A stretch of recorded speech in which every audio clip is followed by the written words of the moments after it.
Welcome back, everyone. This is Jake with Classic Daily, and today another video about our foam firmware that runs on our standalone ECUs.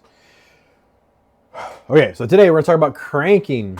So we've went over the other videos. If you've missed those, go back in the channel, check them out, dig in, digest. But this one's about the cranking tab. It doesn't sound very exciting, but it's very it's very involved and very important, so you actually get the thing running and driving or starting like stock. Okay, so cranking settings. This will start with cranking RPM. So we want to keep this underneath where our idle RPM is. This is going to tell the ECU that you're cranking. So if you're below 400 RPM, it's going to handle all the cranking, fueling, cranking spark, all the things that we're going to talk about in this video. Injection mode. So this is going to be firing how it's going to spray the injectors. Simultaneous is probably the correct way, or how I should have this one set up. So it's spraying all the injectors at once, giving the engine a whole bunch of fuel to fire off and start. Sequential, as we talked about back in the fuel tab, would be once every full revolution of the engine. Batch would be twice at the full revolution. So simultaneous is going to fire all the injectors frequently. Fuel source for cranking, if you have fixed, it's going to use this information here. So it's just going to use a fixed amount of fuel.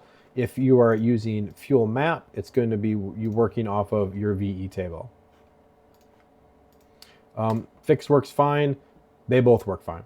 Just what your engine needs. The timing advanced mode here, so this is going to be fixed, or you can have it set up as a table. So we'll talk about that here in a second. It should be, yeah, so table would work off of your standard ignition. We're going to do fixed. This is way too high in this engine, so we're going to set that at 15. So that would be the timing advance that it's going to give to fire the engine off. We don't want this to be too much because it's just the speed of the engine we need to not be so far advanced. Fixed cranking dwell, this would be what your dwell time is. This can be a higher number, gives you a lot higher, stronger spark to start off. Okay, so that's the general things to get the engine running. This idle air valve here, there'll be some things I'll jump around to show some more stuff related to this. So the cranking base idle air position percent, so that's 50% of that valve that's opening.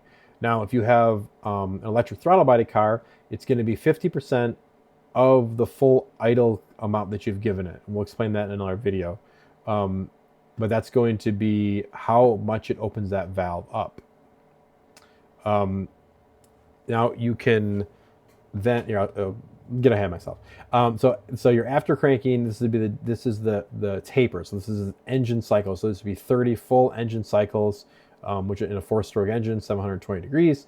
It would be 30 of those, and it's gonna ramp that valve down from starting position to your running position. Okay.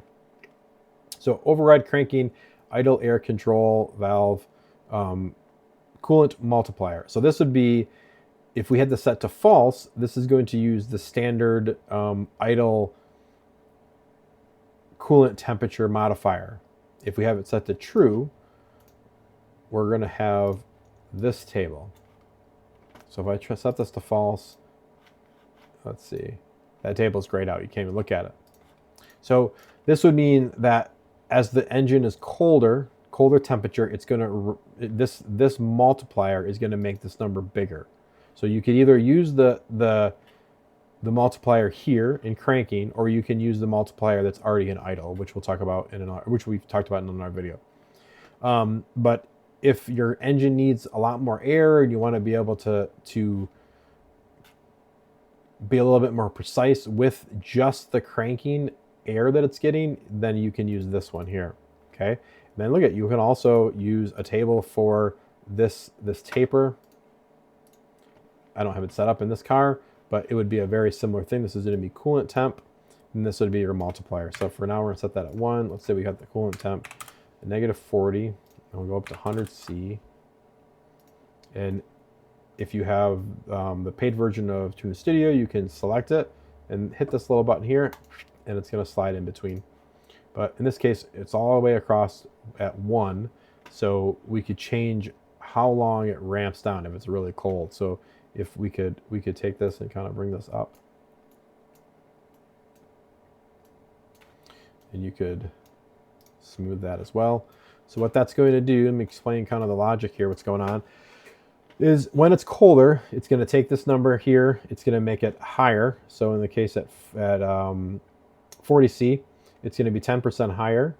And then at 40C here, it's going to be so then this one over this table is going to be the taper as it comes down. So it's going to hold at that higher one for longer. Okay, cranking, idle takes the most time to get it dialed in to be very factory-like or very OEM-like. Okay, closing. So enable flood clear. If we have this to true, if you floor the pedal, put the your foot to the floor, and TPS is above 95%, then no fuel is going to be sprayed. Okay, enable faster engine spin up. I'd always put this at true. It's going to try to start firing the engine off even before it really has figured out full sync. It just tries some stuff. And then here we have advanced corrections for cranking. So you turn this on, you're going to have a table here. That's going to be over in ignition now because it would come up over here. And then you can have a flex fuel cranking table. Flex fuel cranking table would now be here.